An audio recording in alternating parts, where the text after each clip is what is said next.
You will buy a rod at the hardware store that will fit into the spindle, not too snug, but you want to be able to have the spindle to spin on the rod.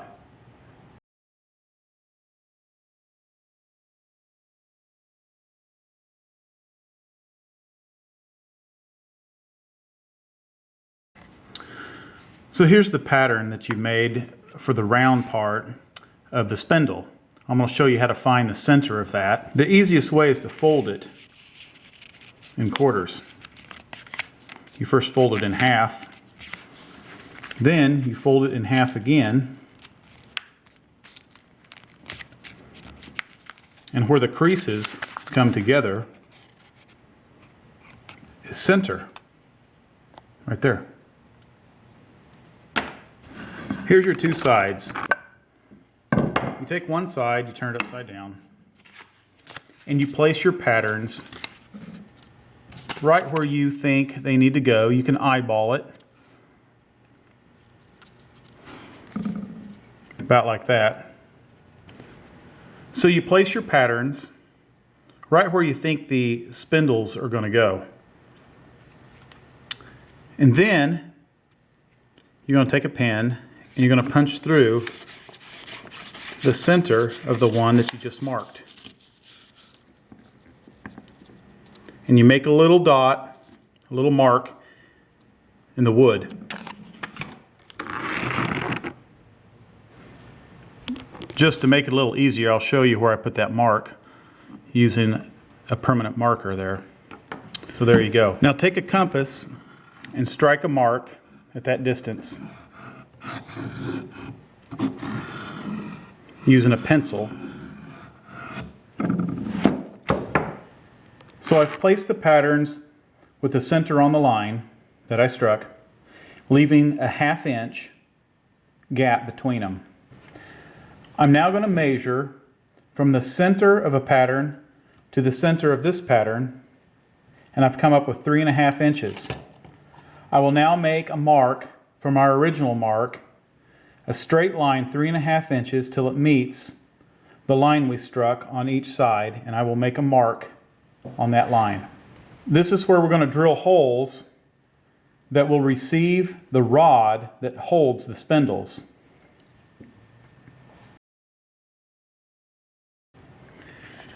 Take both sides and stack them, making sure they're even, and we are going to then clamp them together and drill through the marks that you made that will receive the rod. The size of the bit you use will create a hole that the rod will easily fit into without being too snug.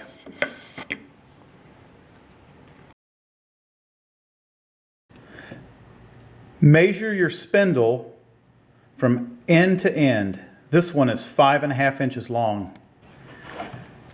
You'll need about 1/4 inch on each side for some play between the spindle and the sides. So we will make the sides about 6 inches apart.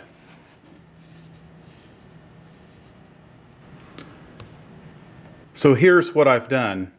In order to keep the span at 6 inches on the inside, I've cut a little block about 1.5 inches by 6 inches long out of a piece of 1x. Then I took some 1x, 12 inches by 10 inches, so I have about 1 inch all the way around. I will fasten all of this together with screws.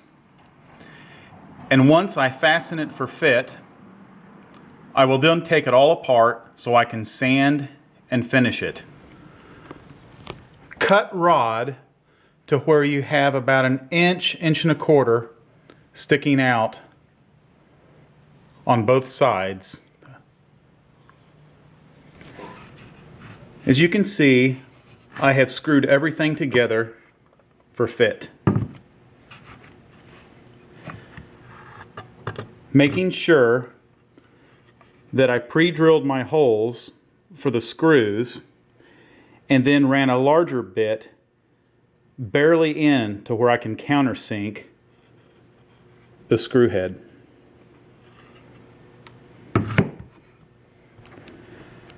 I will now take all the screws out so I can sand it, and then to dress it up I'm going to router a fancy edge around the base and on the partition support.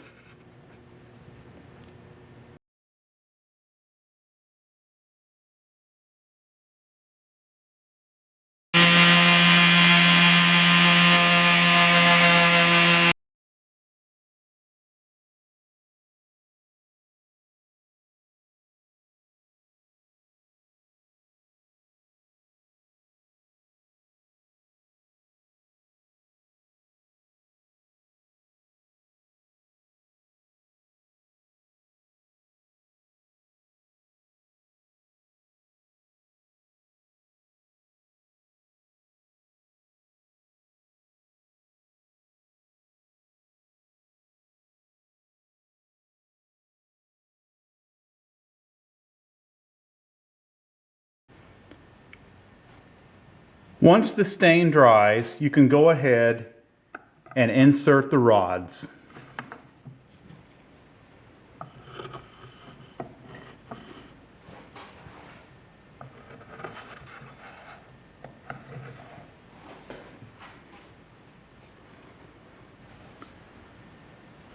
To keep the rods from moving back and forth, I've taken a strip of leather and I've punched 2 holes in it.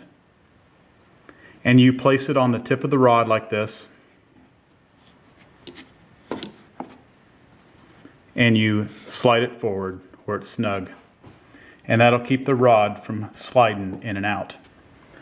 So I have the spindle on the rod, and right now I'm going to center the spindle between the sides, and I'm going to measure from the pulley groove to the inside edge of the side, and I have about 3/4 of an inch. This measurement is important because that is where we're going to put the tension mount, 3/4 of an inch on the base from the side.